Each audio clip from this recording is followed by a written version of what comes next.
देश के जाने माने और सबसे सम्मानित उद्योगपति रतन टाटा साहब अब हमारे बीच नहीं रहे। 1937 में जन्मे रतन टाटा 2024 में 86 साल की उम्र में मुंबई के ब्रीच कैंडी अस्पताल में अंतिम सांसें लेते हैं। रतन टाटा की मृत्यु पर सारा देश गमगीन है, हर किसी की आंखें नम है। रतन टाटा की लेगेसी ऐसी है कि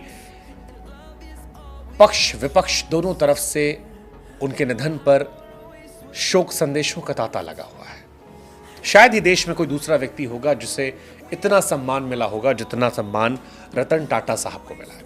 हालांकि मृत्यु इस जीवन का अंतिम सत्य है, हर किसी को एक रोज इससे गुजरना है। लेकिन रतन टाटा के ना रहने पर एक सवाल उठ रहा है कि कौन बनेगा टाटा का उत्तराधिकारी, किसके हाथ जा सकती है 3800 करोड़ के साम्राज्य की कमान।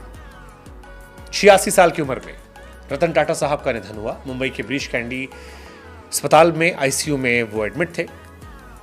रतन टाटा केवल अपने कारोबार के लिए नहीं बल्कि अपने उस दान करने वाले दानवीर व्यक्ति के तौर पर भी जानने आते थे।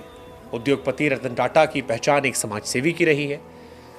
टाटा ग्रुप के साम्राज्य को दिन दुगना रात चौगुना करने में रतन नवल टाटा का बहुत बड़ा हाथ रहा है। उनकी लीडरशिप में टाटा सन्स ने नई ऊंचाइयों को छुआ, देश दुनिया में कारोबार तेजी से फैलाया। टाटा ट्रस्ट के जरिए देश को आगे बढ़ाने, गरीबों के जीवन स्तर को बेहतर बनाने के लिए रतन टाटा ने कई काम किए। टाटा को लाइमलाइट की दुनिया से दूर रहने, सादा जीवन, उच्च विचार वाली जिंदगी के लिए जाना जाता है।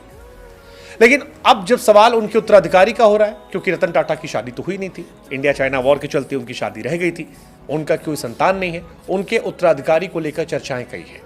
3800 करोड़ के विशाल साम्राज्य को कौन संभालेगा, कौन टाटा अंपायर की देखरेख करेगा, इस सवाल के कई जवाब हैं। टाटा ग्रुप में उत्तराधिकारी को लेकर पहले से योजनाएं बन रही हैं।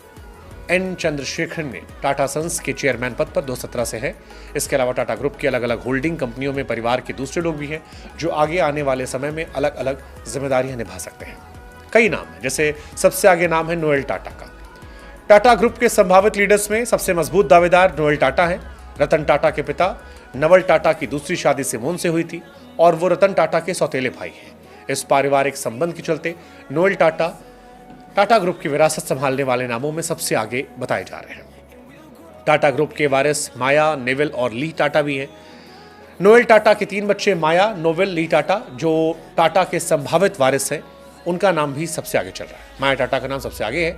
34 साल की माया टाटा टाटा ग्रुप में महत्वपूर्ण भूमिका निभा रही हैं और विदेश से पढ़ाई करने के बाद Tata opportunities fund, Tata digital में बड़े पद पर हैं। टाटा न्यू ऐप लॉन्च करने में उनका बड़ा रोल है। अपने विजन और बेहतर रणनीति के चलते वो एक प्रमुख दावेदार में है। नेविल टाटा बिजनेस लीडर हैं। 32 साल के नेविल टाटा फैमिली बिजनेस में काफ़ी रुचि रखते हैं, ताल्लुक गहरा है। टोयोटा की मानसी किर्लोस्कर से शादी करने वाले नेविल स्टार बाजार के मुखिया हैं। ये company hyper market chain trend limited के तहत आती है। उनकी लीडरशिप में टाटा फ्यूचर लीडर की झलक मिलती है और एक मुखिया बनने की संभावनाएं उनमें भी देखी जा रही हैं। हॉस्पिटैलिटी सेक्टर को आगे बढ़ा रही हैं ली टाटा। 39 साल की ली टाटा तीनों भाई बहन में सबसे बड़ी हैं। टाटा ग्रुप के हॉस्पिटैलिटी सेक्टर की रीढ़ कहा सकता है। स्पेन के ही आई बिजनेस स्कूल में पढ़ी हैं और ताज होटल रिजॉर्ट, ताज पैलेस को एक्सपैंड करने में उनकी अहम भूमिका है। इंडियन होटल कंपनी के ऑपरेशन देख रही हैं। टाटा ग्रुप का कद हॉस्पिटैलिटी इंडस्ट्री में और मजबूत कर रही हैं। रतन टाटा का उत्तराधिकारी इन्हीं में से कोई हो सकता है। हालांकि रतन टाटा समाज सेवा काम के लिए जाने जाते थे। बिजनेस रणनीतियों को आकार देने में इन लोगों ने उनकी मदद की थी। नोएल टाटा और उनके बच्चों के नाम इस लिस्ट में सबसे आगे हैं। टाटा ग्रुप के फ्यूचर लीडर्स में इनोवेशन, इंटीग्रिटी और सामाजिक प्रभाव जैसी बड़ी जिम्मेदारियां निभानी है। टाटा साहब जिन्होंने जीवन भर शादी नहीं की, उनकी नेटवर्थ 3800 करोड़ रुपए है। अब सवाल यह है कि रतन टाटा के बाद इसकी जिम्मेदारी किसे मिलेगी। इन्हीं में से कोई नाम होगा जो शायद उस जिम्मेदारी को संभालेगा।